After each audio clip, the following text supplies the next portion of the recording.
It's 2 a.m, minus 36 degrees Celsius. The Russian oil rig is sinking and on board 120 panic-stricken men are racing to get to a lifeboat.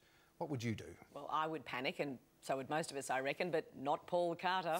As an oil rig veteran, Paul has seen and done most of it, partly because he has a unique ability to find himself in endless amounts of trouble, and he joins us this morning. Good morning. Good morning, Paul. Good morning. I've got an innate ability to land on my feet.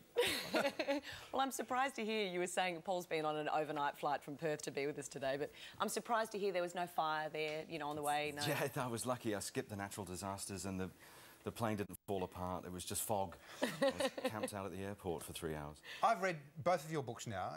Is it just the nature of the business, or do you have this innate ability to attract trouble? Yeah, exactly right. I'm the guy that things happen to. Yeah, part of the business is it's inherently things just happen. You know, Mother Nature gets in the way, or there's a coup, a jihad, a war, an uprising, an insurrection. Something will happen. But a sinking. Yes, yeah, exactly. But my luck is that there'll be some other issue will pop its head up. You know? It's really interesting, all that you said just then, a coup, a jihad, an uprising. Do you find that happens around the oil business? Are all of these things oil-based, do you reckon? Well, other than the fact that a lot of wars, I think, globally are being fought for oil. A lot of the drilling activity tends to happen in countries where that kind of thing can kick off fairly easily, mostly in parts of the Third World, Central and East Africa. And it does, I mean, this business really does tend to attract so many amazing characters, doesn't it? I mean, every person you meet on an oil rig has an extraordinary story. Absolutely, and yeah. a missing eye. Miguel, with his glass eye. Oh, and he would drop it in your beer when you weren't looking, and you'd be finishing a pint off and his eyeball would be rolling. All kinds of beautiful... I mean, these are some pictures that we're looking at from the rig. Ah, that's Russia. You know, they're just... And that's you on the left, by the way. That's me on the left. Looking relatively unscathed compared to some of them. Yeah, that was actually... last time I was here, I was about to go to Russia, and that was just after that job that the rig was listing, and it was going to capsize. And I remember, David, you asked me, what are you going to call the next book? And I didn't have a clue, and then it dawned on me while I was, you know, my brain box was filtering through everything that had happened, and I remembered the PA system on the rig punching out that tape-recorded, you know, this is not a drill. You know, it goes on and on, over and over again. And in the end, you just blank it out, you know. Yeah. And I thought, well, that's it. That's the title. Yeah. It's interesting that you've now written 2 books, and it's sort of, it must be such a different lifestyle for you, the one of the author. Suddenly, you're promoting books. You're going to writers' festivals and so on. I mean, what's that like? That was initially, it was absolutely terrifying. Just to look at a podium and a whole bunch of people wanting you to say something interesting and give them some golden nugget of truth. It's absolutely terrifying. And for me, the Melbourne Writers' Festival was daunting. That was, yeah, but come on, let's be honest. I want to hear the story. In fact, I have heard this story before. It's not so much getting up on the stage, it's just getting there that was your problem. Exactly right. Goodness. Give us the abridged version, though. The abridged version. Yeah. I got home from work and I opened up the mailbox, and there's this very official letter with the expensive heavy paper, and I thought, my God, what have I done now? You know, I opened it up and there's this invitation to the Melbourne Writers' Festival. I thought, how's a guy like me get invited to the country's premier writing event? I couldn't believe it. So I called them up to make sure there wasn't some other Paul Carter. They said, no, it's you. Fantastic, great, wonderful, I'll be there. And then I get the pack, and it's got the tickets, and it's got the hotel reservations in it, and it's got absolutely everything I could possibly need, even maps of Melbourne and where to go and have a latte. You know, it was all there. I thought, fantastic, and it all arrived a month before I had to actually go. And then my wife went back to Sydney, and she's a Sydney girl, to visit her mum. And while she was gone, I'd bought a car for Claire, a second-hand car. And she rings me the day before I'm flying off to Melbourne to say, don't forget to get the car registered. If you don't do it today, then there's the whole thing with going over the pits, and it's going to turn into this nightmare. I'm like, oh, I'll do it. So I run out of the office, and I tear down to the licensing place, you know. And the guy says to me, well, first of all, Mr. Carter, you've got to give up your New South Wales licence, and then we'll give you a West Australian licence, and then you can register the car. And I said, why can't I have both? And he said, well, you know, it's a dual, you can't do the dual thing, it's about identity theft. And I said, fine. So I gave him my Sydney licence, and he put it away, and he gave me this piece of paper. You know, because in Perth it takes a week to get you. It's not instantaneous like it is So that's your proof, yeah. That's it. It's just a piece of paper. I don't know. There's some guy out the back with an ironing, laminating, I don't know. So I got the piece of paper, stuck it in my wallet, and then the next day I'm at the airport, going to the Melbourne Writers' Festival, and the guy says, "Have you got any photo ID?" I'm like, "Oh," and I said, "No, I don't. I've just got this piece of paper." And he said, "Look, I'm really sorry. The APEC summit was on, and all the world leaders were flying into Sydney, and they said, the guy said, I'm sorry, it's bolstered security. You're not getting on this flight without valid photo ID."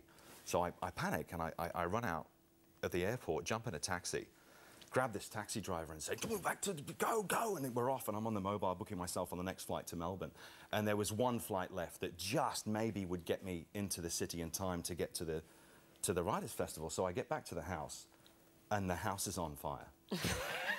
My house is on fire. That's what I mean. It's a rental, you know. The taxi driver's looking at me. I'm like, "You just leave the engine running, pal." And I run inside the house and... What, burning house? Yeah, the house, yeah. Call the fire brigade. I'm an offshore hand, so I've got a fire extinguisher in the house, right? So I assess the fire, pull the pin, test fire into the bread bin. The bread bin exploded. And then I ran into the study, and the desk's on fire, and the carpets. It was an electrical fire. I overloaded a circuit board, and anyway, so luckily for me, the other side of the desk is where we keep the passport, so I put it out. I called the fire department, I called the real estate agent. I don't know if they were just tooling around the neighbourhood on the off chance there'd be a fire, but they were there in like 2 minutes. I'm running out of the house with my passport, the taxi driver's there. And the fire guys and the real estate agent, I'm like, "You got keys?" "Good." And I get in the cab, go, back to the airport. Get back to the airport, there's the same... Out, fellas. Same guy standing there. Lock up when you leave. Yeah, let's lock up on your way out. And the guy's standing there. I bang my passport down on the counter, feeling confident that this is going to work out. He picks it up and he goes, "Yeah, this is expired." And I couldn't believe it. And I grabbed it off him. I just couldn't believe it. I looked and it was an expired passport. And he said, "It's got to be valid ID," because when the embassy sends you your new passport, they send you back your old one. But they chop the corner off, right? So I'm there going, "Look, you can see it's me. If you look," and he's like, "No, it's not valid ID." So at this point, I'm standing outside Perth Domestic Departures, and I'm so angry I've got that St Vitus dance thing where your leg shakes. I mean, I've caught literally hundreds. No, actually, I would have caught thousands of flights. Commercial airliners, choppers, donkeys, goats, chickens, you know. I've never missed a check-in in my Dodgy career. Russian MiGs. Yeah, you know, and I can't even get out of Perth.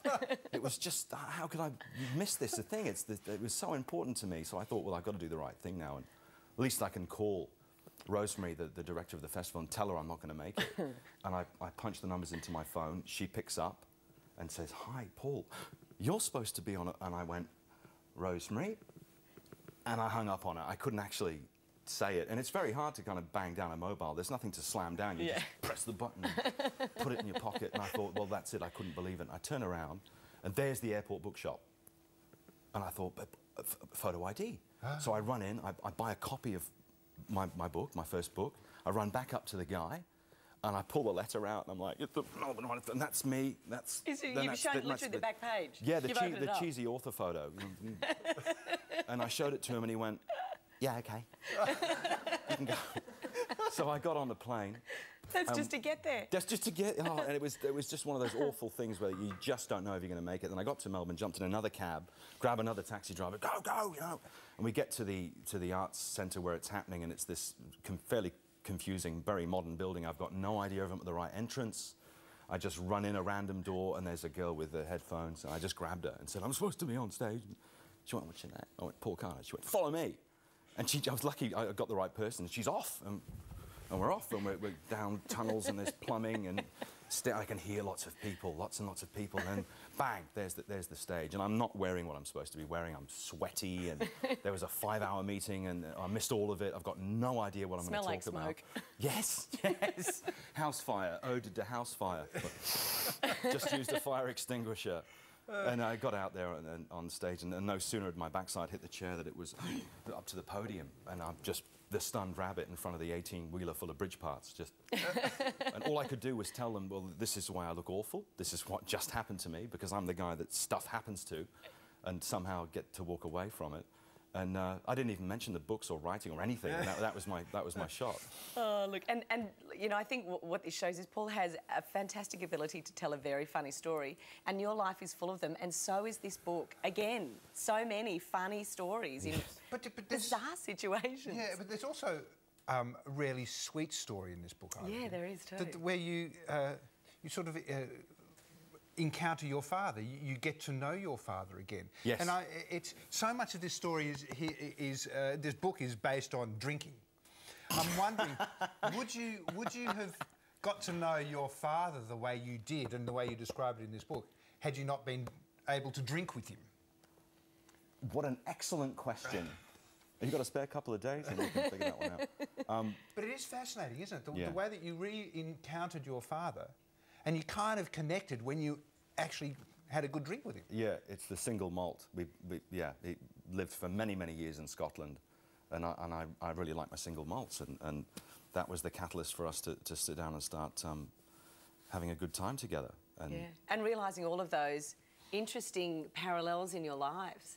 Oh, so many similarities. Yeah. And all of the things that if you don't spend a lot of time with your father, and then suddenly as an adult spend a lot of time with him, you realise all the little triggers that they're the same. You know, there's so many similarities. I had a great time. Look, I don't want to spoil the end of the book, but towards the end of the book, you reveal that Claire is pregnant. Yes. And can you tell us the outcome? Yeah, she.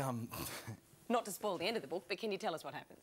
Well, she called. I called her from a rig in northern Japan, up in Hokkaido, and it was the middle of winter, and it was there was a blizzard, and I used this landline that they had in one of the rooms on the rig. Japanese rigs are astonishing. They're just awesome, and she tells me, you know, and I knew straight away that was it. That was the time to stop crew changing and going offshore and leaving, and it was just a real moment for me, you know, when she told me she was pregnant, and then of course I got home, and the next thing I know I'm standing in the hospital and Lola's about to arrive, and it was like a Roman Polanski movie. It was terrifying. It was the scariest thing I've ever been through in my entire life, and I was completely and utterly useless. Yeah. It was like that Monty Python sketch. Who are you? I'm the father. Right, get out. You're not qualified. Go and stand in the corner.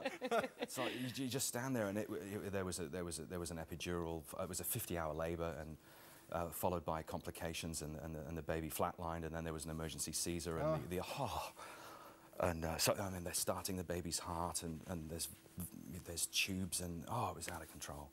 But she's fine. I mean, thank goodness, everything's fine. And there she is, little Lola. And as a result of Lola, you've decided not to go back on the rigs. That's exactly right. But you're still involved in the oil business, and what's going on in the oil business? What's the future of the oil business? We hear this morning, you know, $1.70 for petrol a litre. What's the future of the oil business? Have we discovered all the oil we're going to discover? Oh, good God, no. No, this is a massive can of worms. The whole issue of peak oil. Initially, you know, it was sort of the timeline was based around the late 70s, early 80s, I believe, that they said, oh, that's when we're going to hit peak oil. It's hard. There's a lot of conjecture bouncing around. I'd like to think that there are literally hundreds of billions of barrels undiscovered. If you just look at the nature of the industry, everything that we've drilled into at this point is sort of on the edge of landfall. We're limited into the water depth that the rigs can operate in. You know, we're drilling all around the edges of landfall, if you like. So if the planet's 60% water, then there are literally hundreds of millions of square kilometres that we don't even know what's down there. Look, we're nearly out of time, but having written 2 books, and this book is just as fantastic as the first one, which was Don't Tell Mum I Work on the Rig, She Thinks I'm a Piano Player in the Whorehouse. What are you going to write for your next book? I mean, you have no more fodder now, so... Yeah, I'm working on a guest chapter, if you like, for a book that's being released for charity for the Mirabelle Foundation called Your Mother Would Be Proud.